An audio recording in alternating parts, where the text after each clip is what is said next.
Joints है हड्डी है ना, इनको पकड़ना जरा पकड़ के देखो, हड्डी के जॉइंट्स को पकड़ो, सारे जॉइंट्स पकड़ो, सारे जॉइंट्स पकड़ो। ठीक है, अब क्या करना है, अपने हाथ को सीधा करो। जब आप अपने जॉइंट को ऐसे पकड़ते हो, यहाँ पे ऐसे हड्डी को पकड़ना है, टाइट पकड़ो, जोर से पकड़ो। अब इसको ऊपर सरकाओ, ऊपर की तरफ ऐसे, तो यहाँ पे देखो गड्ढा हो जाएगा। जब हड्डी से आपका हाथ आगे सकेगा तो यहाँ पे गड्ढा हो जाएगा, और ऐसे इधर करोगे इधर भी गड्ढा हो जाएगा, चाहे आगे चाहे पीछे दोनों गड्ढा होगा। जिधर ये गड्ढा हो रहा है तो हड्डी के 10 बार जहाँ पे गड्ढा हो रहा है वही सारे पॉइंट। आपने यहाँ पकड़ा हाथ, हड्डी गई, इसको मैंने सरकाया है, गड्ढा हो गया, ये गड्ढा सा हो रहा है, उसको पीछे करो, इधर भी गड्ढा हो गया। तो ये जो गड्ढे से हो रहे हैं ना, यही पॉइंट है, और ये हर जगह पर है, पूरे हाथ में हर जगह। जैसे यहाँ पर देखो, यहाँ पे आपके वेंड पाइप का है, तो ये देखो, ये ऐसे पकड़ेंगे ना, तो यहाँ पे देखो एक हड्डी है, इस वाली तरह की जॉइंट की हड्डी, ये वाली, ये देखो ये है ना, इसको अब ऐसा करो गड्ढा हो जाएगा बीच में, आप इसको हल्का सा करो गड्ढा हो जाएगा। तो ये क्या हो गया, विंड पाइप। ऐसे इधर करोगे तो ये भी विंड पाइप, अस्थमा वाला। ऐसे इधर इसको यहाँ पे पकड़ोगे तो ये ब्लड शुगर। ठीक है, इस तरीके से पॉइंट को डायग्नोसिस करते हैं हाथ से। ठीक है, इस तरीके से हाथ चुभन सी हो रही है, ऐसे ये जो ये लाइन जा रही है, अब इस लाइन पे ऐसे ही करो अपना हाथ, तो ऐसे लेके आओ और यहाँ दबा दो, देखो पहला गड्ढा आ गया। समझ आ रहा है वो? नहीं आ रहा? नहीं, ये वाला पॉइंट है, ऐसे करके दबा रहे हैं तो ये गड्ढा आ गया। अब ये अस्थमा का पॉइंट है, सांस फूल रहा है इसमें, इसको आगे करो यहाँ पे, ये दूसरा पॉइंट है लंग्स का। ऐसे इसको आगे बढ़ो तो यहाँ पर जो पॉइंट आएगा वो कार्डिक का पॉइंट है, कार्डियोलॉजी का। ठीक है, या कोलेस्ट्रॉल का। ऐसे इधर से पकड़ना स्टार्ट करो, यहाँ मोटी हड्डी है, ये देखो पहली उंगली की, इसको दबाओ, इसके इधर दबाओगे इधर लीवर का आ जाएगा, और आगे जाओ गॉल ब्लैडर का आ जाएगा। ऐसे करते जाओ, सारे पॉइंट यहीं पे आ जाएंगे। पर इससे जितने अच्छे नहीं आएंगे उतने अच्छे एक्वलाइफ से आएंगे, जब क्योंकि इसमें दबा के ढूंढना पड़ रहा है। एक्वलाइफ में सिर्फ हाथ से चलाओगे तो अपना भी टच करते जाएगा, बताते जाएगा, टच करते। तो ऐसे पूरे एक्वलाइफ, अभी एक्वलाइफ करना है, हाथ पे हिलानी है, जितनी ज्यादा हाथ पे चलाओगे उसको अपने आप, तभी जाके आपको एहसास होगा यहाँ पॉइंट है और यहाँ नहीं। इतनी दूर में आपको ऐसे देखने में लगेगा कितने सारे पॉइंट है यार, कहाँ ढूंढूं इतना सा हाथ, इसमें साला ये भी सारे एक ही जगह में। आप बोलोगे सब एकदम आसपास, आप कंफ्यूज हो जाओगे, पर एक बार में तो कंफ्यूजन होगा ही। पर 20, 30, 40 बार, 50 बार अपनी एक्वलाइफ लगा रोज इसी के साथ लगे रहोगे ना, आपको गैप समझ आ जाएगा कि कितनी दूर में कितना गैप मेंटेन करना है। ठीक है, ऐसे बोल दिया और सरका दिया इसको, आ गया ना। ऐसे ही इसको यहाँ देखो, ये हड्डी है पीछे वाली, यहाँ पे ये लंग्स का हो गया, ऊपर विंड पाइप का हो गया। ऐसे इस हड्डी को पकड़ लिया, ये लंग्स का हो गया और ये विंड पाइप का हो गया। फिर ये है तीसरी हड्डी, इस हड्डी के आगे गई यहाँ, तो ये हो गया आपका ब्लड शुगर। ठीक है, ऊपर बिल्कुल रेस्पिरेटरी डिसऑर्डर। ऐसे ही यहाँ से इधर नीचे की तरफ गए, इधर कर दिया तो यह कार्डियक। ठीक है, ये वाली उंगली पकड़ ली, इस उंगली को पकड़ा, ऐसे इधर करा नीचे की तरफ, इसको हड्डी को पकड़ा, ऐसे कर दिया सरका, देखो हड्डी को सरकाना। तो ये जो हो रहा है ये हो गया आपका लीवर। ऐसे सारे पॉइंट्स होते हैं। ठीक है, समझ आ रहा है? ये पकड़ा, ये गड्ढा बन गया। ठीक है, यहाँ से पकड़ा, ये गड्ढा बन गया। इस हड्डी को नीचे सरकाया, देखो यहाँ गड्ढा बन गया। ठीक है, ऐसे इसको ऊपर करा तो ये देखो अंदर गड्ढे गड्ढे है कि नहीं। ऐसे यहाँ पर ये ऐसे ऐसे एक्वलाइफ करो। ये गड्ढे तो वही है, ये गड्ढे तो वही है ना जहाँ हड्डियाँ नहीं है। हाँ, है ना, और जहाँ जॉइंट्स है उसके इस तरफ में एक बना रहे हो, और इस तरफ में हाँ, है ना। देखो इसके ऊपर ये वाले जो गड्ढे हैं उसमें ये वाले पॉइंट्स हैं, इधर वाले में आपकी कोहनी के पॉइंट्स हैं, लास्ट वाले में कंधे के पॉइंट्स हैं। अच्छा, इसके नीचे वाले में जाओगे तो फिर लीवर डिसऑर्डर और चेस्ट का इंसुलिन है। ठीक है, ऐसे ही देखो यहाँ पर ऐसे दबाओगे ऊपर तरफ तो बीपी आएगा। सबसे ऊपर वाले गड्ढे में देखोगे, फर्स्ट वाले में, शुरुआत के गड्ढे में, यहाँ पे ये जो गड्ढा है ये वाला, तो ये हेडेक है। और ये इसको ऐसे प्रेस करके ऐसे सरकाओगे, ये गड्ढा जो है ये बीपी का हो गया, हाइपरटेंशन। और इसको पीछे कर दो तो आइस के हो गए, ऊपर ऊपर ये आइस के हो गए, इधर वाली हड्डी है जो नीचे हड्डी है ये आपके कान के हो गए, है ना। देखा, इसे सुनाई भी कम पड़ता लगता है। और गड्ढा ना मिले तो तोड़ ताड़ के गड्ढे मत बना लेना, नहीं ठीक है। पता चला कि गड्ढे नहीं मिले, नए गड्ढे बना दे। सरकारी आपने ऐसे, ये देखो ये गड्ढा आ गया, देखो सरकती हड्डी के साथ में ये गड्ढा बन रहा है। नीचे तरह सरकाओगे तो देखो ये गड्ढा बन गया, ठीक है। यहाँ पे गड्ढा बन गया, ऐसे इसको आपने पकड़ाइए, हल्का सा करो, देखो ये बन गया, मांस ऊपर जाएगा, नीचे गड्ढा हो जाएगा, ठीक है। ऐसे इसको बैक की तरफ कर दो, फिर ये गड्ढा हो गया, देखो, है ना। ऐसे ये मेन हड्डी है, इसके नीचे गड्ढा हो गया, ऊपर मांस आ गया, मांस में कुछ नहीं है, ठीक है, हड्डियों के साथ साथ है।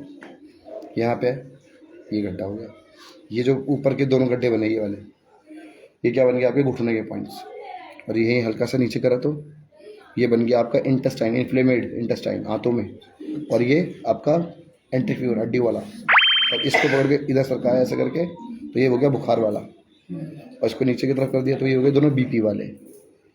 यहाँ पकड़ा ऐसे इधर खींचा तो स्वेलिंग, इधर की तरफ नीचे की तरफ कर दिया तो ये आपका घुटने का गैप, और ये आपका लीवर ऊपर वाले गड्ढे की तरफ, ये जो ऊपर की तरफ गड्ढा है ये वो इसमें सोते सोते लगता है कि हम सुस्त करने गए, ठीक है। यहाँ दबा दिया, नीचे कर दिया तो ये किडनी के लिए होगा सारे, ठीक है। ऐसे ही इसको इसको पकड़ा, ये नीचे वाली हड्डी को देखो यहाँ से, और इसको सरका दिया ऐसे करके इधर, तो ये हो गया तुम्हारा लंग्स। ऊपर की तरफ सरका दिया ऐसे, देखो इस हड्डी से ऐसे, तो हो गया आपके विंड पाइप, सांस की नलियाँ। फिर दूसरी हड्डी पकड़ लिया ऐसे, ये हड्डी पकड़ी, हड्डी के इधर किया तो ये सेकंड लंग, ऊपर की तरफ कर दिया इधर ये तो सेकंड विंड पाइप, थर्ड यहाँ पकड़ा, इधर नीचे की तरफ किया तो कार्डिक, ऊपर की तरफ इधर ऊपर की तरफ गड्ढे में आए तो आपका ब्लड शुगर, बहुत ऊपर गया तो आपका रेस्पिरेटरी डिसऑर्डर, और इस वाली उंगली पकड़ लिया तो इधर गया तो लीवर, ठीक है, इधर गया तो आपका कोलेस्ट्रॉल, कार्डिक, और नीचे की तरफ गया तो गॉल ब्लैडर। अच्छा, देखो यहीं से यहाँ पर, यहाँ पर और यहाँ पर, ये तीनों तरफ घूम गया। ऐसे घूम। तो बस ये और भी एक्वलाइज करोगे तो और क्लियर हो जाएगा। यहाँ वाले से भी होगा, इस वाले से भी, देखो यहाँ पर इसको पकड़ के, तो ये जो गड्ढा बन गया यहाँ पे देखो, इसके ठीक इधर ये गांठ का है।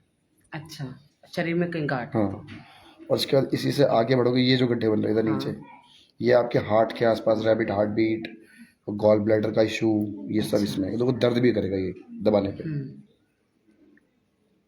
हल्का पेन है, हल्का पेन आ रहा तो 2-4 बार ऐसे दबा दो तो दर्द बढ़ जाएगा थोड़ी देर में। अच्छा, क्योंकि लगभग ऐसा कोई व्यक्ति, बहुत कम लोग हैं जिनको लीवर या गॉल ब्लैडर इनमें दिक्कत नहीं है, सबको पथरी तो मान लो जो वो तब हो जाता है मामला, प्रॉब्लम जब पूरा भर जाती है तो अब आपको दिक्कत होती है, पर पथरी तो सबको रहती है, थोड़ी बहुत तो सबको रहती है। मेरी भी है ना पित्त की थैली में 29 एम। तो बड़ी है तो जो कब सोचा इलाज करने के बारे में उसका? हो गया, क्या इलाज निकलवा दिया उसको? नहीं फिर होता रहा। डन है, समझ में आ गया पॉइंट। अब ऐसे एक्वालाइज चला के देखो, लाओ वाला मोबाइल पे, इसका कुछ इससे बताना रहेगा था ना, अभी बताता हूँ उसको भी। पहले एक्वालाइज लगाओ, बोले भाई, हाँ कल वाला बच्चा आ गया, थोड़ी देर ना बैठ, उधर उधर इधर या उधर जाके बैठो। ओके, चले आगे बढ़ते थोड़ा सा। हाँ लगाओ, कहीं पे लगा के बैठ जाओ जहाँ आपको लगे इधर बिजली का एक्सेस हो जाएगा। वही है करंट, ये दूसरा नहीं चलता, छोड़ रहा है। पहले इसके बारे में बता दो। चलो स्टार्ट करो पहले, चलो उसको देख लेना, इसको बता दो पहले क्या रह गया था इसमें। हथेली की बता रहा था मैं अभी आपको, फिर से देखो आप लोग, ठीक है। स्प्लीन हमारी बॉडी का सबसे इंपॉर्टेंट ऑर्गन में से एक है, 5 मेन ऑर्गन में से एक है स्प्लीन। स्प्लीनोमेगैली कहते हैं उसको, स्प्लीन के नाम से जाना जाता है। ये आपके शरीर में खून बनाने के लिए उत्तरदायी होता है, ब्लड यहाँ पर होता है ना। हाँ, स्प्लीन ये ब्लड बनाने के लिए इंपॉर्टेंट है। और लड़कियों में अक्सर ना इसे तिल्ली कहते हैं, भाई तुम्हारी तिल्ली छिड़ गई है, अक्सर लड़कियों में बीमारी आ जाती है कि तुम्हें तिल्ली छिड़ गई है, उनको पीरियड्स टाइम से नहीं होते, आगे पीछे हो जाते हैं, ब्लड जाता आता है या बिल्कुल ही नहीं आता, उसकी तिल्ली छिलना कहते हैं उसको। तिल्ली छिड़ गई है, हिल गई है अपनी जगह से, बढ़ जाती है, घट जाती है, पता नहीं क्या क्या बकवास करते रहते हैं लोग। पर ये तिल्ली यानी कि स्प्लीन जिसमें सही से परफॉर्मेंस नहीं आ रही तो खून नहीं बनेगा या बहुत ज़्यादा बन जाएगा, ऐसा होगा तो शरीर कमजोर हो जाएगा, बहुत ज़्यादा वीक हो जाएगा, काला पीला हो जाएगा, तो ये इस वजह से होता है स्प्लीनो मैकेनिक। ठीक, अब इसके बाद आ जाता है, आगे बढ़ते हैं। आपकी अपने हाथ देखो, आपके हाथ में ये एक रेखा है, लेफ्ट हैंड में ये एक रेखा है जो आपके यहाँ स्टार्ट हो रही है और ये तक जा रही है, इस रेखा के साथ चलेंगे, ठीक है ना? चांद वाली। हाँ, तो देखिए सबसे ऊपर जो है राइट शोल्डर, ठीक है, ये इस वाले जो गांठ थी ना, ये वाले मैंने जो पीछे वाला बताया था, उसको घुमाने से दबाने से ये मिल जाएगी आपको लास्ट में, ठीक है। शोल्डर, राइट शोल्डर, कंधे का राइट साइड में, कंधे में अगर दर्द हो तो इसमें आएगा, या चोट लगी हो या कुछ भी राइट कंधे में प्रॉब्लम आई है, नस दब गई है किसी की, मान लो कोई अपना हाथ उठा नहीं पा रहा है ऐसा पूरा सीधा या ऐसे जोड़ नहीं पा रहा, तो उसको में ये पॉइंट करना पड़ेगा थेरेपी के अंदर, और डायग्नोस भी यहीं से होएगा, ठीक है। इसके साथ साथ में एक इसका इधर भी है, इस साइड में लेफ्ट शोल्डर 72, जैसे 33 है वो है राइट शोल्डर, और एक है 72 लेफ्ट शोल्डर, दोनों हाथ के आगे पीछे स्टार्टिंग में और एंड में है। तो ये जब कंधे का देखना हो किसी का सही मायने में, तो आप उसको यहाँ तो देखोगे ही, इसके अलावा ये दो पॉइंट भी देखने हैं आपको, ये इस तरफ है अंगूठे के बगल में, ठीक है, 72 और 33। अब इसके बाद आगे बढ़ो तो इसके ठीक नीचे आएगा लंग, ठीक है। लंग्स के बहुत सारे पॉइंट्स हैं, तो एक ये पॉइंट है, यहाँ पर ये नंबर नहीं बना, ये एक राउंड, जो चीज राउंड बनी उसमें राउंड में ही चलाना टेस्ट करने के लिए या थेरेपी देने के लिए। अच्छा, उसको राउंड में चलाना, जैसे स्प्लीन है तो टेस्ट भी ऐसे ही राउंड करके होगा और थेरेपी भी ऐसे ही round round round round round round घुमाते रहने होगा, ठीक है, ओवल के जैसा। तो बॉयज को ये अवॉइड किया जाएगा स्प्लीन? नहीं, कुछ भी नहीं, सब में स्प्लीन होती है, सबको ब्लड चाहिए, लड़की वाली बात नहीं, ब्लड तो मेरे को भी अंदर है, ठीक है, इधर भी करना। S31 अस्थमा, ठीक है, ये आपको इसी उंगली की गांठ से ही मिल जाएगा, जहाँ पे उतरेगी पहला गांठ में नीचे आई गई है, पकड़ो और दबाओ इस तरफ, इस उंगली की तरफ दबाना है इसको, दबाओ, हाँ, डाउन करो, गड्ढा बनेगा, यही अस्थमा का पॉइंट है। एक्वालाइफ से करना, दबा दबाएगा जोर से आपको, हाँ, ऐसे तो कुछ भी नहीं लगेगा, एक्वालाइफ से करो तब पता लगेगा करंट, ठीक है। इसके बाद अगली उंगली, ये जो बीच वाली उंगली है, इसकी गांठ उस तरफ उतरेगी, मतलब इस तरफ, इस वाली साइड में गांठ उतारनी है, ठीक है, उस तरफ नहीं, आगे की नहीं, पीछे की साइड में, बैक साइड, हाँ, जब बैक साइड उतारोगे तो राइट लंग का पॉइंट मिलेगा, ठीक है। ऐसे ही इसमें लेफ्ट लंग इधर है 69 नंबर, जहां पर ये चांद वाली, जो चांद के नीचे वाली ये जो तुम्हारी रेखा है और ये वाली रेखा जहां मैच करेंगी जाके, ठीक है, वहीं पर ये आपको ठीक नीचे लेफ्ट लंग के नाम से मिलेगा, ठीक है, देख लो आप, इसका नंबर है 69 और 70 नंबर है लीवर, तो इसलिए कंफ्यूज नहीं होना, ठीक है, दोनों पास में लिखे तो समझ में थोड़ा कंफ्यूज हो, या फिर अपने उसमें देख लेना, तुम्हें बता देगा लीवर का नंबर कौन सा और उसका नंबर कौन सा है, ठीक है, उसी जगह पे कर सकते हैं, ठीक है भाई। थोड़ा पीछे हो जाओ तो ये भी देख लेंगे, हाँ यहाँ से दिख रहा है अभी, चलो ठीक, हाँ, यहाँ से ठीक है, चलो, तो अब ठीक 31 जो आपका पहली गांठ मिली थी उससे ठीक ऊपर इसको चलाना है, फर्स्ट वाली 31 ठीक ऊपर राइट, मतलब जहां पे आपने दबाया अब उसी से ठीक उसको एक्वले के पॉइंट को सीधे ऊपर कर दो, तो वहां पर आपको 46 नंबर विंड पाइप मिलेगा, सांस की नली का पॉइंट, और सांस की नली के पॉइंट एक ये रहा, एक इस वाले राइट लंग से ठीक ऊपर मिलेगा, देखो 31 के ठीक ऊपर 46, 32 के ठीक ऊपर 47, और ये दोनों क्या बता रहे हैं कि आपके लंग्स, सांस लेने की समस्या, और आपके विंड पाइप, और आपका ये 66 नंबर क्या है, रेस्पिरेटरी डिसऑर्डर, और यहाँ पर 77 रेस्पिरेटरी डिसऑर्डर, 1 2 3 4 5 6 7 लंग्स 8, अगर ये सारे पॉइंट एक्टिव है तो बंदे का लंग्स खत्म है, लंग्स खत्म, हाँ, मतलब वो दारू बीड़ी सिगरेट पी उसने लंग्स की ऐसे कर लिया अपनी, ये सारे पॉइंट है लंग्स को पता लगाने के, और इन्हीं सारे पॉइंट को थेरेपी देके आप लंग्स को ठीक कर सकते हो, अच्छा हो जाएगा, हाँ, क्यों नहीं होंगे। दूसरा, लंग्स को जल्दी रिकवर करना है, कोई बंदा आपके सामने आ रहा है, सांस फूल रही है, बैठ बात नहीं कर पा रहा, उसको बोलो ऐसे अपना हाथ बनाए, ऐसे बिल्कुल टाइट, बिल्कुल टाइट, जैसे किसी को मार रहे हो। ये इनको अच्छे से आता करना, ठीक है ना, एकदम टाइट। तेरी तो उंगली ऐसे टेढ़ी हो जाती है, अगर मैंने उसकी उंगली पकड़ी तो ऐसे ऐसे हिल रही थी, मैंने कहा यार इसमें अंदर हड्डी है कि नहीं है। ठीक है, तो एकदम टाइट है, ऐसे इसको अपने यहाँ पे ऐसे पकड़ा है, लॉक करा है इसको, और उससे बोलना है कि बस ऐसा कुछ नहीं करना, यहाँ पे हाथ रखना है हड्डी के बीच में यहाँ पे, और इसको ऐसे करके मारते रहना है 30 सेकंड के लिए लगातार, बिना रुके 30 सेकंड्स के लिए ऐसे मारते रहना है, ऐसे मारते रहना। हाँ, थोड़ा तेज है ना, और 30 सेकंड के रोज उसको बोलना है कि दिन में 2 बार 3 बार 30 सेकंड ऐसे करना है। उसकी सांस की प्रॉब्लम बिल्कुल ठीक हो जाएगी, उसके न्यूरॉन्स की प्रॉब्लम ठीक हो जाएगी, उसके लंग्स की प्रॉब्लम ठीक हो जाएगी, उसके बॉडी में ब्लड अच्छे से बन जाएगा, और सांस फूला तो उसका चला जाएगा। हाँ, बस इतना करना है। फिर से चोट नहीं लग रही? कुछ नहीं लग रही यार, कमजोर है, कुछ नहीं इतनी लग रही है। चोट तो लगनी चाहिए ना शरीर को। ठीक है, दूसरा आपके सामने कभी ऐसा होता है ना, कभी कभी आप सांस लेते हो और लगता है कुछ चुभ रहा है हार्ट के पास, या इधर कहीं चुभ रहा है, लगता है सांस आएगी नहीं, तो सांस को रोक लेता हूँ, सांस पूरी नहीं लेते हैं, है ना, ऐसा होता है कि आपने कुछ ऐसा खा पी रखा है, उस वजह से हो रहा है, पेट ज्यादा खा लिया आपने। तब ऐसा कभी फील लगे आपको हार्ट के पास या इस तरह कोई चुभन जैसी महसूस हो, और इंस्टेंट लगे कि मैं क्या करूँ, बिल्कुल उस वक्त ऐसा होता है ना कि आपसे कुछ करा नहीं जाता, तो उस टाइम तुरंत ही कुछ नहीं करना, सीधे खड़े होना है, ऐसे अपना हाथ उठाना है और ऐसे इस पे मारना शुरू करना है,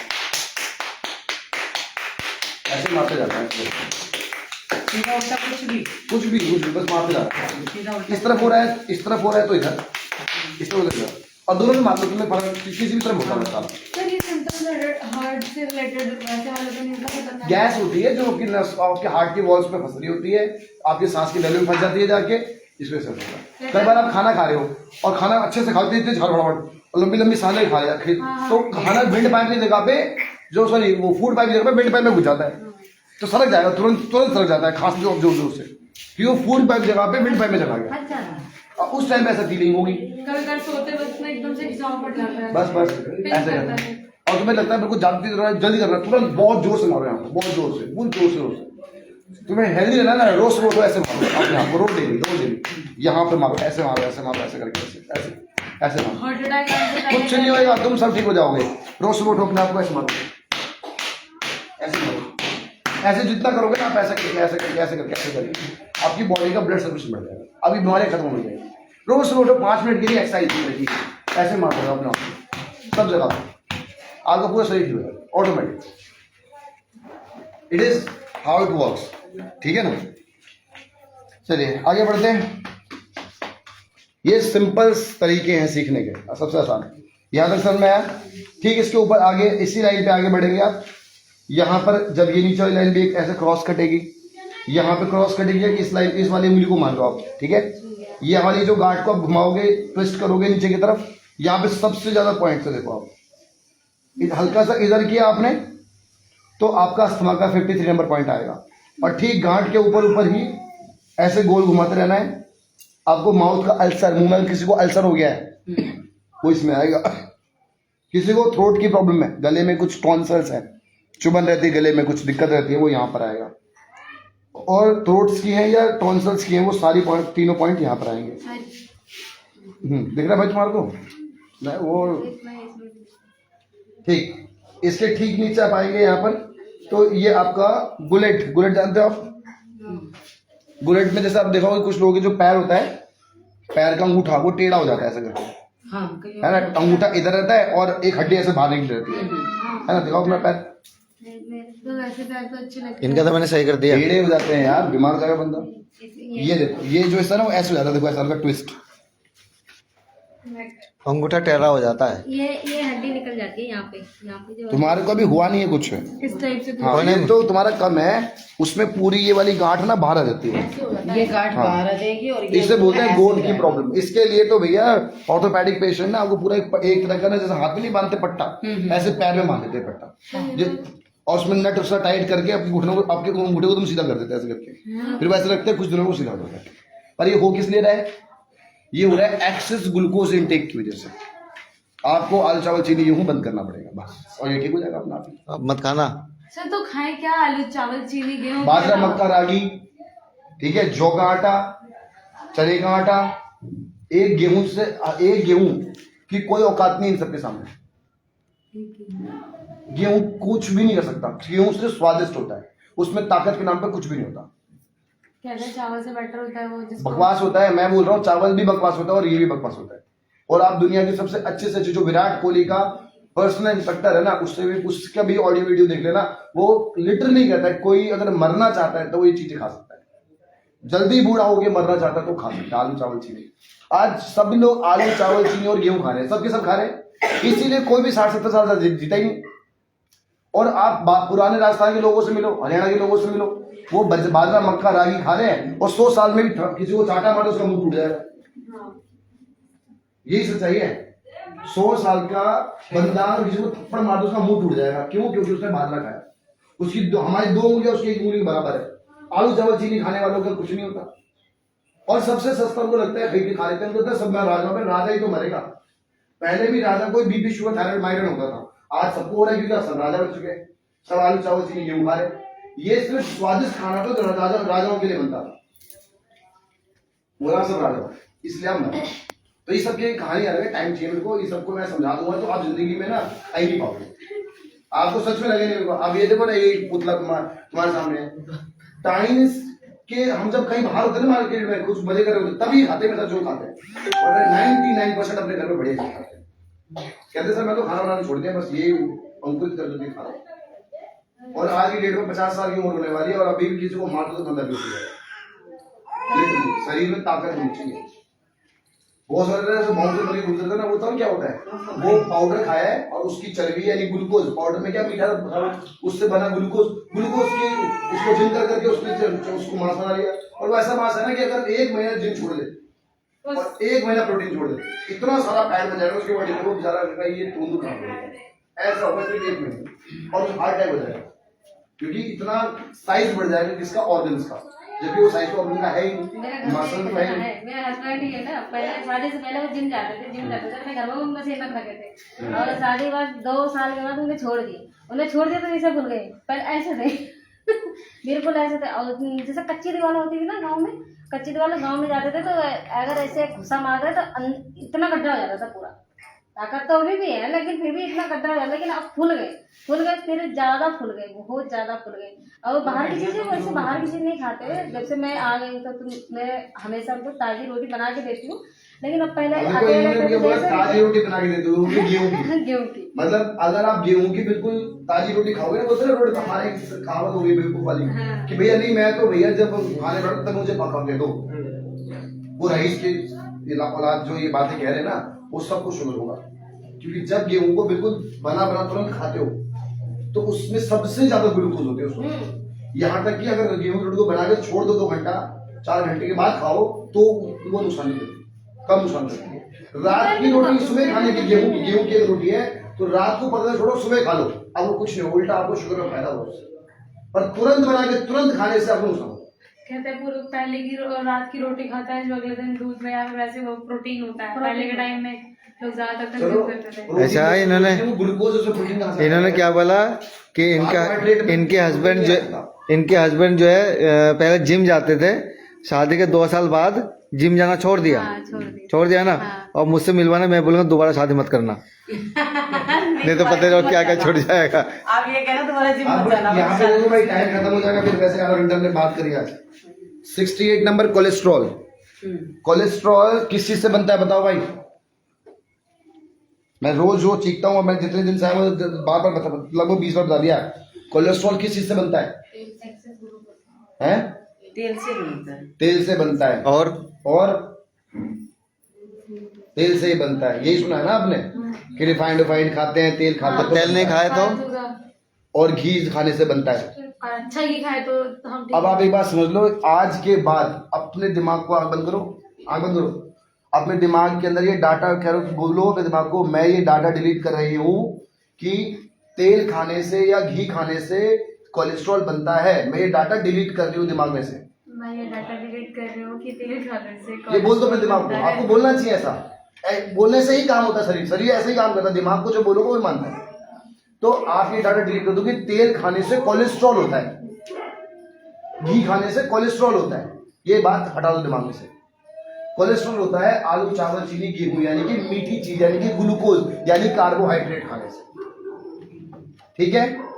मैंने बहुत बार एग्जाम्पल दी कि एक साइंटिस्ट था, उसने 2 चूहे पाले। एक चूहे को आलू चावल चीनी गेहूं सब कुछ बढ़िया खिलाया जो वो खाना चाहता था, और एक चूहे को कुछ भी नहीं खिलाया, कुछ भी नहीं खिलाया। उसके बाद उसने एक परात लिए, उसमें पानी भर दिया, उसके बीच में एक चीज यानी मक्खन का टुकड़ा रख दिया, और उसके बाद एक उस चूहे को छोड़ दिया जिसको सब कुछ खिलाया था। वो चूहा गया, परात के चारों तरफ चक्कर मारे 2-3, उसके बाद परात में घुस गया, पानी में घूमता रहा, पानी में 2-3 चक्कर लगाए, उसके बाद उसको सूंघा और फिर उसको लिया और फिर खाया और फिर चला गया। दूसरे वाले को छोड़ा, उसने जिंदगी में कभी ग्लूकोज नहीं खाया था। उस चूहे को उसने कभी भी फालतू चीज नहीं खिलाई, प्रोटीन के अलावा और मिनरल्स के अलावा ग्लूकोज नहीं दिया। वो सीधे निकला, ना वो उसने एक भी चक्कर लगाया उसका, ना उसने वो पानी में चक्कर लगाया, उसने सीधे गया, पानी में गया, उसको उठाया, खाया और सीधे वापस चला गया। उसने 1 सेकंड भी बर्बाद नहीं किया। अगर आप लोगों को लगता है कि आप अपने काम में बिल्कुल फोकस नहीं हो, आपको पता तो है कि मुझे ये काम करना है, जैसे एग्जाम्पल टाइम्स में काम करना है, या मुझे हेल्थ सेंटर चलाना है, या फिर अपना जो काम ज्वेलरी का मुझे वो करना है, पर उसके अंदर भी आपका पूरा फोकस नहीं होता। कई उसको करते वक्त भी दिमाग में 1000 बातें चल रही होती हैं। उसका कारण तो क्या है? आपके दिमाग में एक्सेस ग्लूकोज, आपके दिमाग में इतना ग्लूकोज है कि वो दिमाग आपको फोकस करने ही नहीं दे रहा आपकी चीज पे। वो आपको 1000 तरह की बातें एक दिमाग में डाल रहा है। अगर आपने अपने शरीर में से आलू चावल चीनी गेहूं को 0 कर दिया, ग्लूकोज खत्म कर दिया, सिर्फ फल और सब्जी के थ्रू ग्लूकोज दिया, तो अगले 6 महीने से 1 साल के बाद जो जिंदगी आप जियोगे उसमें आपकी लाइफ में हर चीज का फोकस अलग होगा। आप किसी भी चीज को समझने में सिर्फ 1 मिनट लगाओगे, कोई भी बड़ी से बड़ी बात होगी आपको समझ में ऐसे आ जाएगी, यूं एक बार में। जितने लोगों को कुछ भी समझ में नहीं आ रहा, वो क्यों कारण है? आलू चावल चीनी गेहूं खाने की वजह से ग्लूकोज इतना बढ़ गया है ब्रेन के अंदर कि अब उनको कोई भी चीज समझने में भी दिक्कत हो रही है। इसे बोलते हैं अटेंशन डिसऑर्डर, फोकस डिसऑर्डर। जैसे मैं कह रहा हूँ, जब मैं टेस्ट करता हूँ यहाँ पर, मैं बोलता हूँ कि आपको चीजें याद नहीं रहती, आप चीजें भूल जाते हो। तो मैं यहाँ पे क्या बोलना चाहता हूँ कि तुम्हारे ब्रेन के अंदर ग्लूकोज की मात्रा इतनी बढ़ गई है कि अब तुम्हारा दिमाग चीजों को याद भी नहीं रख पा रहा। इसीलिए आलू चावल चीनी गेहूं दूसरे से छोड़ दो। लोग चाय पीते हैं ना, वो तो खुद चीनी खा खा के मर रहे हैं, अपने आप को मार रहे हैं। Please avoid it. आप तो इस जनरेशन के बच्चे हो, आप जनरेशन जेड मानते हो अपने आप को? जेनजी वो तो हूँ मैं मानती हूँ। जेनजी का मतलब जनरेशन जेड यानी खत्म जनरेशन। जैसे एबीसीडी में जेड लास्ट वर्ड है ना, इसलिए जनरेशन जेड मतलब खत्म जनरेशन। ऐसी जनरेशन जिसके पास ना तो दिमाग होगा और ना ही शरीर में ताकत होगी, इसका नाम है जनरेशन जेड।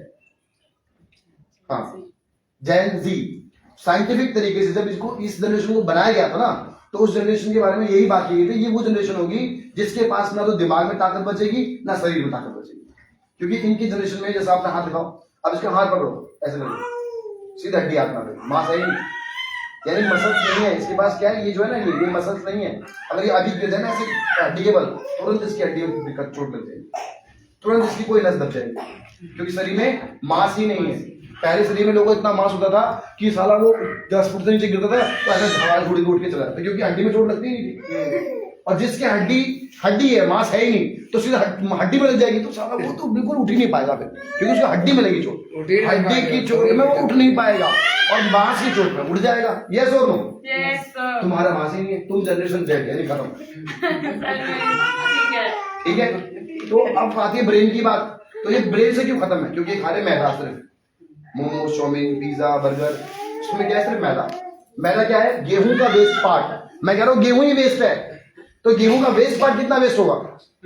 तो जब इनके शरीर में सिर्फ वेस्ट पार्ट जा रहा है तो इनका ब्रेन स्लाइड होगा। मैं कह रहा हूं गेहूं खाने से दिमाग में इल्यूजन क्रिएट होता है, दिमाग की फोकस नहीं कर पाता। तो मैदा खाने से क्या फायदा होता है? इल्यूजन का भाव, यानी कि तुम्हारे को कुछ समझ नहीं आया, 100 में से 10 बात समझ में। जबकि जिसने हमें बनाया, जिसने भी भगवान ने या जिसने हमें बनाया, उसने हमारे में खूबी डाली। क्या? कि जब भी हम किसी बच्चे को पैदा करेंगे उसका दिमाग बाय डिफॉल्ट हमसे तेज हो जाएगा। हर बार अगली जनरेशन का दिमाग हमसे तेज होगा, हर बार अगली जनरेशन का दिमाग हमसे तेज हो जाएगा। पर कोई एक ऐसा बंदा ही बैठा है दुनिया में जो इंसानियत को मारना चाहता है, तो वो ऐसी ऐसी चीजें कर रहा है जिससे कि पैदाइशी बच्चा इतना कमजोर हो कि साला चाहे जिसने आपको बनाया वो तेज दिमाग हो। मतलब हमारा डीएनए सीखने के लिए बना है। आप अपनी 70 साल जिंदगी में जितना भी सीखते हो वो डीएनए में सेव हो जाता है, और फिर जब अपने बच्चे को पैदा करते हो तो आपकी सीखी हुई जानकारी उसको बाय डिफॉल्ट डीएनए के थ्रू मिल जाती है। एक तरह का सॉफ्टवेयर इंप्लांट होता है उसकी बॉडी में। Data implant. बट कोई ऐसा व्यक्ति भी है जो आपके शरीर में इस तरह की बीमारियां पैदा करवा रहा है जिससे कि आपका बच्चा जरूर, चाहे आपका दिमाग से बच्चा ताकतवर पैदा कर लोगे आप, पर शरीर से इतना कमजोर होगा और ऐसी चीजें खाएगा कि दिमाग काम ही नहीं करेगा। मतलब शरीर से कमजोर पैदा हो जाएगा और दिमाग खा के बर्बाद कर लेगा, तो फिर वो लड़ेगा किससे? तो ऐसी दुनिया, कोई ऐसा तो सिस्टम है या तो कोई एआई कोई ऐसा एआई कंप्यूटर ऐसा होगा, या कोई एक ऐसी इंसान है दुनिया में, ऐसी कोई जाति है, ऐसा कोई इलीट क्लब के लोग हैं जिनके पास बहुत ज्यादा पैसा है, वो जानते हैं इंसान क्या होता है, तो इंसान को बर्बाद करने में लगे पड़े। और ये सच है, तभी तो ये चीज चलाई। सच है। और आप लोगों को इस तरीके से बर्बाद किया जा रहा है। पर मैं वही इस टॉपिक में घुस के ये सब चीज छूट जाती है और मेरे साथ मेरे से रुका नहीं जाता, मैं बता ही देता हूँ। अच्छी बात है। देखो आगे बढ़ो, इसके ठीक 68 के आगे लिखा कार्डिक। कार्डिक मतलब क्या होता है? कार्डिक मतलब होता है ऐसी दो नसें करंट वाली जो हार्ट के आसपास से निकलती हैं, ठीक है? पर अगर वो नसें आपस में टकरा जाती हैं तो उसी को बोलते हैं क्या? Cardiac arrest. कार्डिक यानी कि कार्डिक अटैक बोल दो या अरेस्ट, वैसे नाम होता है क्योंकि वो दोनों आपस में टकरा गए इसलिए अरेस्ट। और इसे अटैक डॉक्टर बोलते हैं। यहाँ पर एकदम से होता है सडनली, अरे बड़ी तेज की दर्द हो रहा है भाई, एकदम से मेरे से उठा नहीं जा रहा, मेरा हाथ भी नहीं उठ रहा, दैट मीन्स वो हार्ट अटैक नहीं है। आपकी हार्ट की दो नसें हैं, नसें नहीं है, दो वायर है जिसमें बिजली बहती है। जैसे मैंने ट्रेनिंग की शुरुआत में कहा था कि 12 मेरिडियंस होते हैं, वो सारे क्या होते हैं? उसमें बायोइलेक्ट्रिसिटी बिजली बहती है और उसमें से बहुत सारी नसें निकलती हैं जो पूरे शरीर में हर जगह जाके खत्म होती हैं। जहां जहां खत्म होती है क्या बोलते हैं? Aqua pressure point. तो वो क्या है? बिजली वाली नसें हैं, बायोइलेक्ट्रिसिटी वाली नसें, और वो यहाँ पर भी होती है। जब टच कर जाती हैं तो उससे हार्ट अटैक होता है। लड़का जो है ना, उसको अब तक वो 3-4 बार मरने से बचा है। अच्छा। क्योंकि उसके प्रॉब्लम क्या है? उसके हार्ट के पास जो कार्डियक एक नस होती है उसके पास 2 है और वो अक्सर टच हो जाती है कहाँ पे? हार्ट में, जिससे उसकी हार्ट बीट सीधे चली जाती है 150-200 से ऊपर। और लड़के की उम्र क्या है? 19-18 साल बस, बिल्कुल मरियल सा है। कल भी मिला था शाम को मेरे को, तो ऐसे बोलता है धीरे से, नमस्ते आवाज भी तो भाई। जो बंदा 2-3 बार मरने से बचा हो, लटकी हुई आवाज आ रही उसमें वो शरीर में लंबा हो गया है, शरीर एकदम मरीज पतला सा है, शरीर एकदम ऐसे हो एकदम कांटा वर्क है वो, उसको हमें डर लगता है कि वो किसी दिन निकल ना जाए हाथ से। हमने सब तरह के ऑपरेशन करवा लिए। अब एक बहुत बड़ा डॉक्टर है, उससे दिखवा रहे हैं उसको। वो कह रहा है उसने पहले ही ऑपरेशन हो चुका है और अच्छा मोटा पैसा लग गया, अभी फिर एक ऑपरेशन की बात चल रही है। कोई डॉक्टर उसने बुला रहे, उसने तो उसकी डाटा देखा, फाड़ के फेंक दिया। अरे गुप्ता जी कहाँ करा दिया आपने ये? इसको तो प्रॉब्लम ही कुछ और है, बीमारी तो टेस्ट कुछ आपने करवा कुछ होते। भैया हमें क्या पता, हम तो आपके भरोसे हैं। अगर ये हम ही कर सकते तो फिर तुम्हारे बनाते नहीं। उसने अपना अलग बना 3 लाख रुपए खर्चा है। अच्छा अभी बीच में उसे अटैक पड़ा, पुराने डॉक्टर जिसने उसे किया था ऑपरेट, वो बंदे की फीस 1800 रुपए एक बार देखने की, हमारे रोहिणी के अंदर रहता है वो, ठीक है? बंदे ने क्या बोला पता है? गुप्ता जी 40s में लाओ, वही देखूंगा। 40s में ले बंदे, सब कुछ नॉर्मल था, अटैक पड़ा था पर वो बैलेंस हो गया था और सब बैलेंस था। उसके बावजूद उन्होंने क्या किया पता है? कि हम इसे भर्ती करेंगे, पर डे का 1.5 लाख का खर्चा है, ठीक है जी। तो मैं कहा अभी तो बच्चा बैलेंस, तो बच्चा बैलेंस है, तो मैं डॉक्टर साहब को वही दिखा दूँ क्लिनिक पे। वो मान ही नहीं रहे। तो सर ने बोला चलो मेरा बच्चा है, मेरे को जो होगा मैं लेके जाऊंगा, मैं नहीं बैठा अब इसको यहाँ पे छोड़ने वाला, क्योंकि वो आईसीयू में अकेले कमरे में डालेंगे उसको। तो ऐसा, अब डॉक्टर से पूछा कि सर ऐसा ऐसा कि वो स्टेबल है, मैं आपके पास ले आता हूँ। नहीं गुप्ता जी वहीं पे रहूंगा, मैं यहाँ पे नहीं करूंगा। फिर पूरा जबरदस्ती उसको ले आया। फिर बाद में उसको बोला अरे सर मैं ले आया हूँ, मैं आपके बाहर ही खड़ा हूँ, एक बार दिखा देता हूँ, आप देख लो एक बार। बंदा अंदर ही बैठा था, अगर नहीं गुप्ता जी मैं बिजी हूँ, कह रहे मैं साइड से जाके देख के आया, तो खाली बैठा बंदा, कह रहा है खाली बैठा था, बोला मिला नहीं मुझसे। फिर बोला सेक्टर 7 वाले भी लेके आओ। सेक्टर 7 में मैंने फोन किया तो कह रहे वहाँ पे अपॉइंटमेंट है ही नहीं, वहां पर बंदे ने अपॉइंटमेंट बना कर दिया। इतना डॉक्टर ऐसे हैं भाई साहब कि बंदा पेशेंट के ऑलरेडी इलाज करके करोड़ों रुपए ले लिए हमसे, लाखों रुपए, और अब वो बंदा फिर से प्रॉब्लम में आ रहा है ना, तो उसका इलाज करने को तैयार नहीं है। वहीं ले गया 40 में, फिर से 1-2 लाख रुपए, 4 लाख 5 लाख रुपए तुमसे लेंगे, 10 लाख, और फिर इलाज करेंगे। तुमने भी पहले 4-5 लाख लेके इलाज किया था और वो उसी बीमारी में वो ठीक नहीं हुआ, और अब उसी बीमारी में फिर तुम वही कह 4-5 लाख रुपए कर लगाओ।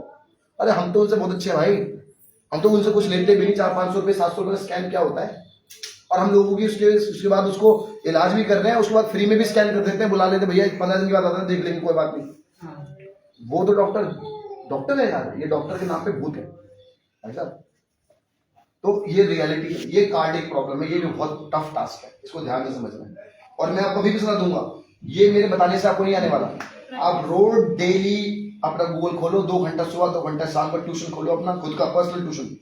यूट्यूब पे जाओ, लिखो कार्डिक, क्या लिखो, कार्डिक क्या होता है, यूट्यूब पे लिखो कार्डिक क्या होता है। 1000 वीडियो आएंगी, कोई 2-3 वीडियो देखो, हर रोज एक टॉपिक उठाओ। आज कार्डिक, कल कोलेस्ट्रॉल, परसों right lung, left lung, blood sugar, ऐसे अलग अलग पॉइंट डालते जाओ, सुनते जाओ, डालते जाओ, सुनते जाओ, डालते जाओ, सुनते जाओ। धीरे धीरे आपको 1000 तरह की नॉलेज इकट्ठी हो जाएगी। आप कंफ्यूज हो जाओगे, पर कंफ्यूज मत हो, आप बार बार देखते रहो, बार बार देखते रहो। एक दिन आपको शरीर समझ आने लग जाएगा कि भाई शरीर आपस में ऐसा जुड़ा हुआ है। अभी तो मैं ये ट्रेनिंग कर रहा हूँ, किसी दिन आपको मुझे मौका मिलेगा, जब मैं छुट्टी, अब मैं रेगुलर अभी नहीं आऊंगा, जब छुट्टी पड़ेगी, मेरी बेटी की छुट्टी रहेगी, उसमें आऊंगा। तो उसमें क्या रहेगा ना, हम टाइम देंगे, तो उसमें मैं ये नहीं सिखाऊंगा, उसमें आपको शरीर सिखाऊंगा, शरीर की ट्रेनिंग करेंगे। क्योंकि ये सब सीखने के बाद भी आप नहीं कर पाओगे जब आपको शरीर की नॉलेज नहीं। जैसे मैंने कार्डिक के बारे में बात करी, या लीवर के बारे में बात करी, या शुगर के बारे में बात कर रहा हूँ, तो कार्डिक के प्रॉब्लम के बारे में नॉलेज होनी चाहिए। ऐसे ही ब्लड शुगर आता है यहाँ पर। ब्लड शुगर मतलब क्या, अगर किसी को ब्लड शुगर पॉइंट आया, दैट मींस पैनक्रिया तो डैमेज होगा ही। जब पैनक्रिया डैमेज होगा तभी ब्लड में शुगर आ रहा है। ब्लड शुगर मतलब पैनक्रिया कमजोर है, ये सारे ग्लूकोज को ऊर्जा में कन्वर्ट नहीं कर पा रहा, इसीलिए ये जो बचा हुआ ग्लूकोज है कहा जा रहा है ब्लड में, कहा जा रहा है ब्लड में, इसीलिए इसका नाम क्या है, ब्लड शुगर। ब्लड शुगर का मतलब क्या हुआ कि जब पैनक्रिया पूरे ग्लूकोज को ऊर्जा में कन्वर्ट नहीं कर पा रहा, इसलिए वो ब्लड में जा रहा है। या फिर आपने जरूरत से ज्यादा ग्लूकोज खा लिया है, क्योंकि शरीर को मान लो अगर पैनक्रिया को 100% ग्लूकोज चाहिए था, आपने खा लिया 500% ग्लूकोज। भाई दिवाली है, कोई किसी दोस्त ने जबरदस्ती रसगुल्ला खिला दिया, किसी आपकी वाइफ ने जबरदस्ती करके कुछ खिला दिया आपको, या फिर आपके कोई रिलेटिव ऐसे आ गए, लड़के लड़कियां कुछ ऐसे हैं बच्चे, आपको जबरदस्ती खिला दिया, आपने खा लिया। कुछ घर में अच्छा बना था, समोसा या फिर काइंड ऑफ थिंग्स, आपने पिज्जा बना लिया या ऐसा कुछ बढ़िया कुछ खा लिया, मोटा मोटा आइटम। तो जो आपने बॉडी को चाहिए 100% ग्लूकोज, आपने बॉडी को दे दिया 500% ग्लूकोज, तो बॉडी भाई ग्लूकोज तो पैनक्रिया ठीक हो या ना हो तब भी तो वो सो ही लेगी ना। तो बाकी जो 400% वो नहीं ले रही है, वो कहाँ जा रहा है, वो सारा आपके ब्लड ग्लूकोज में जाएगा, इससे खून गाढ़ा हो जाएगा, चाहे शुगर हो या ना हो, पर आपको बीमारियां हो जाएंगी। पैनक्रिया ठीक रहेगा, शुगर नहीं रहेगा, उसके बावजूद खून ऐसा हो जाएगा आपका कि जल्दी घाव नहीं भरेगा, शरीर काला पड़ जाएगा, आप जैसे बोलते हैं सांवला हो जाना, ये हो जाना, वो सब आप हो जाएगा आपका, क्योंकि आपकी बॉडी में ग्लूकोज की मात्रा ज्यादा है। मेरे कहने से अगर सिर्फ 1 महीने के लिए, वैसे 15 दिन में सब कुछ बदल जाता है, पर 1 महीने के लिए आप कसम खा लो कि मैं आलू चावल चीनी गेहूं वाली चीज छूंगी नहीं या छूंगा नहीं 1 महीने। और 1 महीने के बाद अपनी स्किन टोन देख लेना, 1 महीने बाद अपनी एनर्जी देख लेना, अपने दिमाग की क्लियरिटी देख लेना, चीजों की समझने की क्षमता देख लेना। सिर्फ 1 महीने में आपका दिमाग, शरीर और समझने की क्षमता बढ़ जाएगी, सिर्फ 1 महीने। और 1 साल में तो आप इतने इंटेलेक्चुअल हो जाओगे कि बड़े बड़े लोगों से बहस करोगे वो हार जाएगा और आप जीत जाओगे, क्योंकि आपके डीएनए में आपके पूर्वजों का सारा ज्ञान जमा है, पर उस ज्ञान को आप एक्सेस नहीं कर पा रहे हो, क्योंकि दिमाग के अंदर इल्यूजन है, इल्यूजन यानी ग्लूकोज भरा पड़ा है। उस ग्लूकोज से वो आपके पिट्यूटरी ग्लैंड जहां होता है, तीसरी आंख जानते हो आप, तीसरी आंख शिव भगवान की, उसका नाम हर इंसान में होती है, उसका नाम है पिट्यूटरी ग्लैंड, जो कि यहां से एक्सेस होता है और बिल्कुल ठीक बीच में यहां पे होता है, और पूरे ब्रेन का एक्सेस मान जाता है उसको, ठीक है ना।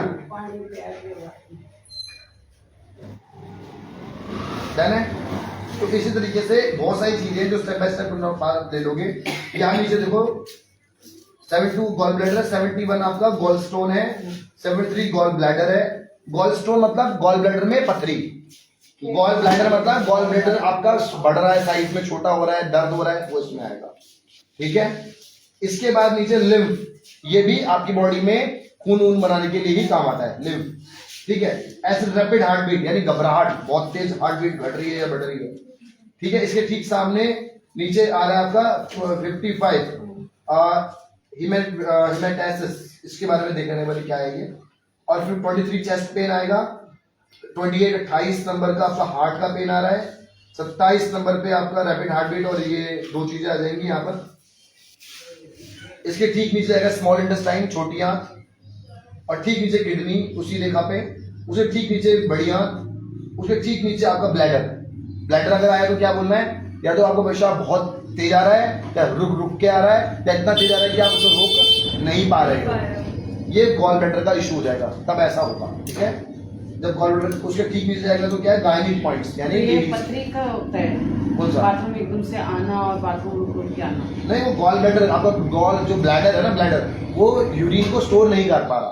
अच्छा, हाँ, पथरी का नहीं है, पथरी का तो आपको यहीं पे दोनों पॉइंट है किडनी वाले, इसी में आ जाएगा बहुत इसलिए तेज। नहीं आते हैं। ठीक है ना। और यहाँ पर गॉल ब्लैडर में पथरी है तो 70 नंबर 1 पे आ जाएगा। ठीक है ना। ऐसी दूसरी रेखा से ऊपर तरफ बढ़ोगे आप तो यहाँ पर फिर से स्मॉल इंटेस्टाइन, और इसके बाद आपका लोअर राइट, जैसे इधर 17 नंबर है, लेफ्ट लोअर बैक पेन, इधर 18 नंबर है, राइट लोअर बैक पेन। ऐसी 21 पे पैप्टिक अल्सर। पैप्टिक अल्सर क्या होता है? पेट में फोड़े। पेट में फोड़े। हाँ, ऐसे कुछ लोग एसिडिक ज्यादा खाना खा रहे हैं, रोज तला हुआ खा रहे हैं, रोज उबला हुआ खा रहे हैं, सॉरी तला हुआ खा रहे हैं, भुना ज्यादा खा रहे हैं, ज्यादा तेल मसाला खा रहे हैं, लाल मिर्च खा रहे हैं दबा दबा के, ऐसे लोगों को पैप्टिक अल्सर हो जाएगा, यानी पेट के अंदर उनके अल्सर यानी कि फोड़े हो जाएंगे। अल्सर मतलब फोड़े। ठीक है। ठीक, इसके ऊपर से ले जाओ स्टमक, यानी तुम्हारा पेट ठीक नहीं रहेगा, पेट में गड़बड़ रहेगी। इसके ठीक सामने 29 नंबर आपका पैनक्रिया, उसके ऊपर 30 लीवर, उसके साइड में राइट शोल्डर फिर से आ जाएगा, उसके ठीक नीचे किडनी का एक और पॉइंट आ जाएगा। ठीक है। इसके ठीक नीचे चले जाओगे, यहाँ पर इन्फ्लेमेड गॉल ब्लैडर, यानी ये जो 20 नंबर है इसका मतलब क्या है, आपका जो गॉल ब्लैडर है वो इन्फ्लामेड हो गया है। इन्फ्लामेड मतलब उसमें बहुत ज्यादा टूट फूट हो गई है और उसके अंदर बहुत सारे पत्थर, तो आपके मांस के टुकड़े पड़े हुए हैं। जैसे मैंने कहा था, जब आप ज्यादा ग्लूकोज लेते हो और जब ग्लूकोज खून में है तो उसे कौन पचाएगा? लीवर। और लीवर जब पचाएगा तो क्या बनाएगा? ट्राइग्लिसराइड यानी कि चर्बी। जब वो चर्बी बना रहा होगा तो लीवर ठीक नीचे क्या होता है? Gall bladder. तो चर्बी के टुकड़े गॉल ब्लैडर में गिरने लग जाते हैं और गिरते गिरते गिरते गिरते पत्थर का रूप ले लेते हैं, जिसको आप गॉल ब्लैडर की पथरी कहते हो। और वो किससे बनी? आलू चावल चीनी गेहूं खाने से, ग्लूकोज से। तो अब इन्फ्लामेड गॉल ब्लैडर मतलब कि जो गॉल ब्लैडर है अंदर से सड़ रहा है, टूट रहा है, खराब हो रहा है। इस बार 29 नंबर है इन्फ्लेमेड कोलोन, ऐसी आंतें जो अंदर से पूरी तरह इन्फ्लामेड हो चुकी है, इसकी मतलब इन्फ्लेमेड इंटेस्टाइन, और ये कोलोन है। आजकल दुनिया में कोलोन कैंसर बढ़ रहा है, यानी कि आंतों के अंदर होने वाला कैंसर।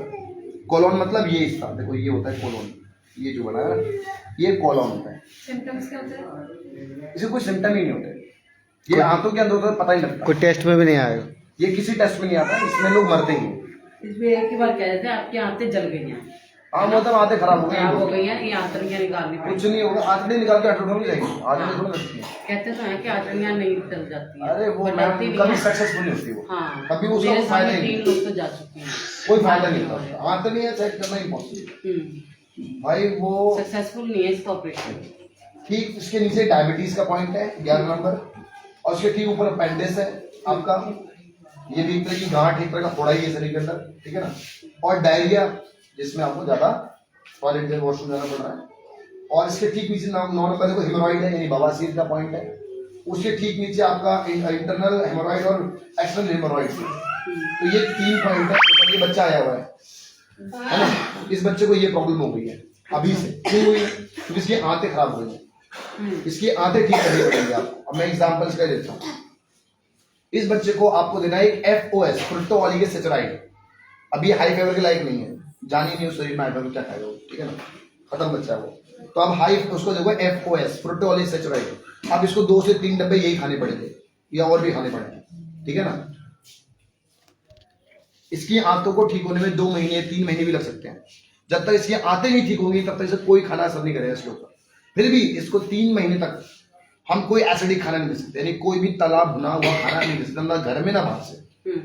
सिर्फ इसको एल्कलाइन खाना देना पड़ेगा, यानी कि फ्रूट्स, वेजिटेबल, सलाद या सूप बस, या खिचड़ी या दलिया। अगले 3 से 6 महीने बस ये खा सकता है।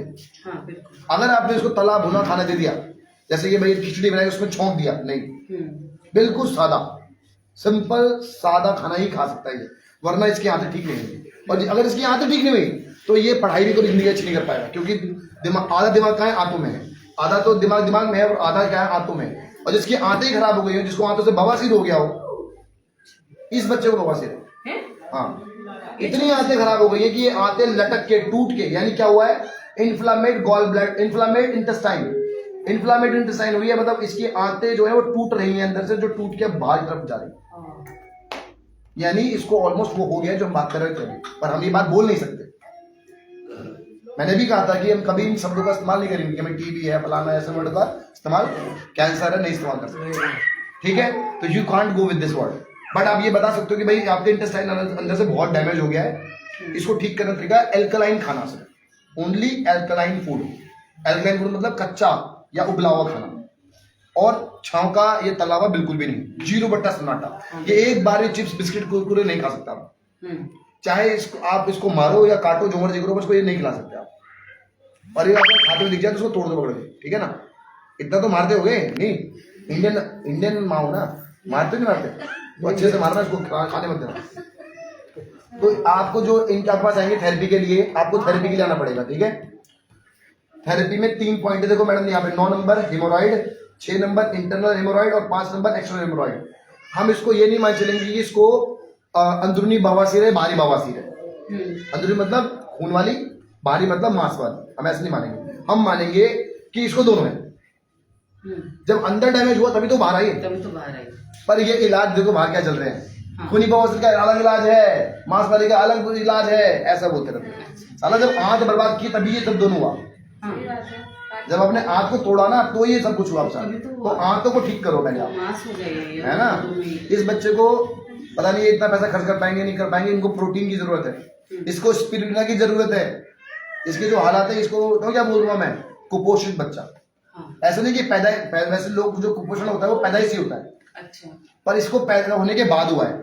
तो ये क्यों हुआ है, क्योंकि इसने ऐसा ऊटपटांग खाना खाया, बाहर की गंदी चीजें खाई, पता नहीं कौन सी चीज रिएक्ट कर रही हो। आप अपने बच्चे को 5-10 रुपए का ना कोई भी कुरकुरे चिप्स का पैकेट फेंक के दे रहे हो बाहर से दुकान से, भैया वो मर जाएगा 5-10 रुपए चक्कर में। आपके अपने बच्चों से प्यार है ना, तो एक चांटा मार दो उसको, पर 5-10 रुपए का वो खिलाओ मत। वो बढ़िया, मैं बोल रहा हूँ आपको, अगर आप में इतना ही शौक है पैसा अपने बच्चों को कुरकुरे खिलाने का ना, तो भैया असली औलाद, असली माँ बाप बनो और प्रोटीन पाउडर 900 रुपए खरीद खिलाओ, फिर मजा आएगा। उन्हें चने खिलाओ, मूंगफली नहीं, मैं कह रहा हूँ ये प्रोटीन पाउडर खरीदो 900 रुपए का। तुम्हें इतने शेख चली बन रहे हो कि 10 रुपए का वो कुरकुरे खरीद लो ना, रोज सुबह शाम दिनों टाइम। तुम्हारे बस की है ना दम, तो 900 रुपए का वो डब्बा खरीदो, हर महीने अपने बच्चों खिलाओ, तुम्हारे में दम है और तुम अच्छे हो, तुम रईस हो, तुम बढ़िया हो, वो खिला के दिखाओ। मेरी बेटी जब से खा रही है प्रोटीन, वैसे 5 साल के बच्चे के ऊपर के बच्चे को देना होता है प्रोटीन हमारे वाला, मैंने अपनी बेटी को एक समय देना स्टार्ट किया और मैं उसको 2-3 साल की उम्र से ही दे रहा हूँ, आज तक ले रही है। और अब तक के ऐसा नहीं है एक भी दिन आया जिस दिन मेरे घर में प्रोटीन खत्म हुआ हो। अक्सर एक्स्ट्रा 3-4 डब्बे एक्स्ट्रा रखता हूँ मैं अगर मेरे में दम है ना। और मैं अपनी बेटी को बताऊँ क्या सिखाता हूँ रोज डेली कि भैया, अच्छा मेरे घर में मेरे पापा ने छोटी सी शॉप भी खोल रखी है जिसमें कुरकुरे बेच, ये बनाने वाला वो कचरा बेचते हैं। तो मैं उन्हें क्या बोलता हूँ अपने बच्चों को कि रोज सुबह बैठा रहा हूँ अपने साथ में, अरे ये क्या है, कूड़ा है, बोलते हैं वो खुद बोलते हैं, ये खाना चाहिए, ये नहीं खाना चाहिए, क्या आपको मीठी चीज खानी चाहिए, नहीं मीठी चीज नहीं खानी चाहिए, पर रोज खाते, ऐसे नहीं खाते नहीं वो भी चॉकलेट खाते हैं, पर मैं उनसे बुलवा तो रहा हूँ, उनके सबकॉन्शियस माइंड में बात सेट करवा रहा हूँ कि एक टाइम पर वो जब थोड़े समझदार होंगे तो खुद ही नहीं खाएंगे। अभी मैंने घर में इतना ज्यादा कड़े माहौल बना रखा है खाने पीने को लेके, इन चीजों को लेके कि मेरे पापा को डर लगता है उनको कुछ देखते हुए। मेरी छोटी वाली लड़की ना वो शैतान ज्यादा, वो जाके दादा के पास ऐसे बैठ गए, बोलेगी एक चौकी दे दो ना, तो वो बोले राहुल आ गया ना बहुत मारेगा, अभी पापा तो है नहीं, दे दो ना।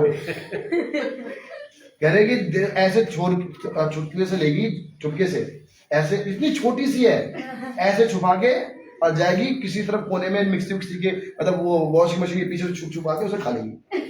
फिर उसे देखा सामने तो खाने देंगे नहीं, इतना माहौल बना दिया है कि सामने खाने नहीं दे रहे, घर के अंदर ऐसा माहौल बना दिया बच्चों के लिए, खाने नहीं दे रहे, कोई चिप्स कुरकुरे बिस्किट खाने नहीं पा रहा। अच्छा घर में ही बिक रहा है, घर में नहीं खा पा रहे, ये हाल बना दिया। तो भैया हमारे बच्चे ना, हमें उन्हें बड़ा करना है, मेरी जिम्मेदारी है, मैंने पैदा किया तो मैं उनको अपाई थोड़ा बनाऊंगा। इन्होंने इसको ध्यान नहीं दिया, देखो उसका क्या हाल हो गया। इन्हीं का बच्चा है ये, इसको किसी भी दुनिया में सबसे ज्यादा अगर किसी को ये प्यार करते होगी ना लेडी, तो उस बच्चे को करती होगी। बच्चों से ज्यादा किसी को प्यार नहीं कर सकता इंसान, एक माँ अपने बच्चों से ज्यादा किसी को प्यार कर ही नहीं पाएगी, पॉसिबल ही नहीं उसके लिए, है ना। चाहे उसके बच्चे से पहले उसका हस्बैंड उसकी जिंदगी में आया है, पर फिर भी हस्बैंड से भी पहले अगर कोई है उसको बच्चा ही है, ये हमेशा ही रहेगा। और वो लेडी ना 10 रुपए के 5 रुपए कुरकुरे खिला के अपने बच्चों को मार नहीं सकती, और उसे नॉलेज ही नहीं है। नॉलेज नहीं है ना, उसको भी अभी नहीं तो पता उसको ये कि पता मैं जहर खिला रही हूँ। बच्चा रो रहा है तो मैं इसको चुप करा लूँ, ये चीज देख के। मैं ना बड़े बड़े ब्रांड की बात कर रहा हूँ, वो नकली सामान बेचते हैं, बड़े बड़े ब्रांड। तो जो नकली ब्रांड है, जो ब्रांड ही नहीं है, उनके कुरकुरे चिप्स में क्या होगा? वो तो जहर है। टाइम खत्म हो गया है। हाँ वो सब खाओ यार, वो सब तो घर की चीज, तो जो मर्जी खाओ। तो यहाँ तक की बात खत्म हो गई। बस यहाँ के जो 4 पॉइंट है उसको सुन लो। एक है प्रोस्टेट ग्लैंड, एक है यूरिन ट्यूब। यूरिन ट्यूब मतलब आपके पेशाब में पीलापन आ रहा है, या आपको यूटीआई इन्फेक्शन है लेडीज में या जेंट्स में भी हो सकते हैं। प्रोस्टेट ग्लैंड है जिसमें आदमी के लिए स्पेशली माना जा रहा है इसमें कि उसका यूरिन सही से बाहर नहीं आ रहा, ये ग्लैंड हिस्सा बड़ा हो गया है, ठीक है ना। इसके बाद लेडीज में आता है ये दोनों पॉइंट, मतलब ये बता रहे हैं कि उसके यूट्रस में इन्फेक्शन हो चुका है या फिर यूट्रस में गांठें हो गई हैं जिससे कि पीरियड बाहर नहीं आ रहे। और गांठें कैसे मालूम करेंगे हम? अगर उसका पेनक्रिया पॉइंट एक्टिव है, ब्लड ग्लूकोज एक्टिव है और लीवर एक्टिव है, तो दैट मीन्स गांठ तो बनी ही होगी। क्योंकि जिसका पेनक्रिया तेज आ रहा है मतलब ग्लूकोज एनर्जी में कन्वर्ट नहीं हो रहा, और अगर लीवर भी एक्टिव है और ब्लड ग्लूकोज भी एक्टिव है, तो मतलब वो ग्लूकोज से क्या बन रही है? गांठें बन रही है कहीं ना कहीं, चाहे वो ब्रेस्ट के पास बन रही हो, चाहे वो यूट्रस के अंदर बन रही हो, चाहे वो शरीर के ऊपर बन रही हो। अच्छा, अंदरूनी गांठें दिखेंगी नहीं, बाहरी गांठें दिख जाएंगी, पर गांठें उसी को बनेंगी जिसका ये ऑर्गन कमजोर होगा। कौन सा? पेनक्रिया, ये मैंने पहले दिन कहा था, ठीक है। यहाँ पीछे देख लो आप, शैटिका का पॉइंट है, ये हाथ का है, ये इन्फ्लुएंजा जुकाम खांसी बुखार है। 20 नंबर कॉन्स्टिपेशन है, पेट साफ नहीं हो रहा, कोलेस्ट्रॉल हो गया। एपेटाइट डिसऑर्डर मतलब भूख ना लगना, माइग्रेन, आधे सर में दर्द रहना, शोल्डर। ये जो येलो पॉइंट है, अगर आपको मान लो साइको लाइफ में कुछ सीखने में नहीं आया, समझ में, ट्रीटमेंट में कुछ समझ में नहीं आ रहा कि ट्रीटमेंट क्या दूं, तो आप कुछ मत करो। आप जितने भी ये येलो पॉइंट दिख रहे हैं ना, येलो वालो, बस यही रोज 5 मिनट अपने पेशेंट को देते रहो। 15 दिन में साला कोई बीमारी वो ठीक हो जाएगी अपना भी, कोई बीमारी ठीक हो जाएगी उसकी। टोटल कितना पॉइंट है? कितने? 1 2 3 4 5 6 पंजे 30। आधे घंटे में पेशेंट खत्म, बीमारी जो मर्जी हो उसकी साला ठीक है, पेशेंट खत्म। मतलब मेरा मानना है दूसरा पेशेंट लाओ, या तो पेशेंट रोज दिन में पता नहीं कितने कर रहे हैं। ऐसे अरे उधर, अच्छा राहुल जी इधर आ जाओ। हाँ बताओ। तो गाइस, रोज की तरह आज का भी सेशन हमारा बहुत ज्यादा फैंटास्टिक रहा, बहुत कुछ सीखने को मिला सर से, इसके लिए थैंक यू। एक बार ready? Better life, better life, better life. Better life. Better life. Thank you.